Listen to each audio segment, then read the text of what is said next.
आपण पाहताय the Vidarbha news, विदर्भाचा बुलंद आवाज। जिल्ह्यातल्या खाटीक संघटनेच्या वतीनं आणि सत्तूर संघटनेच्या वतीनं सगळे खाटीक बांधव आणि भगिनी यांनी आज अमरावतीच्या पोलीस अधीक्षकांना निवेदन दिलं। कोल्हापूरमध्ये 6 दिवसाच्या अगोदर घटना घडली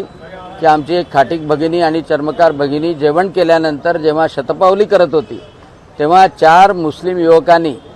त्यांना त्यांच्या अंगाला म्हणजे जिथे स्पर्श करू नये तिथे स्पर्श केला आणि त्यांनी प्रतिकार केल्यानंतर त्यांना मारहाण केली। एवढी मारहाण केली की गर्भवती असलेल्या त्या महिलेचे दात पडले, तिच्या हनवटीला खोच आली आणि ती त्या ठिकाणी बेशुद्ध पडली आणि त्यामुळं तिथे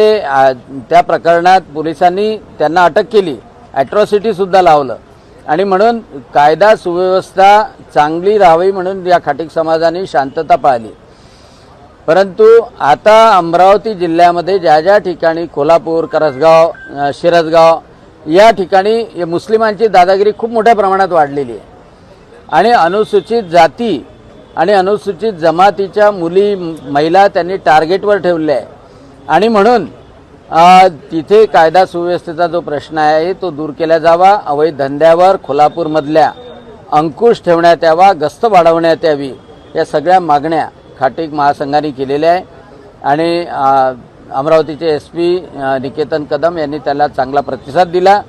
आणि सगळ्यांना आपला व्हॉट्सॲप नंबरही दिला आणि त्या व्हॉट्सॲप नंबरच्या माध्यमातून कोणतीही घटना किंवा अवैध गोष्टी किंवा तक्रार असेल तर त्याचा फोटो पाठवा, ताबडतोब कारवाई केली जाईल असं आश्वासन सुद्धा दिलं।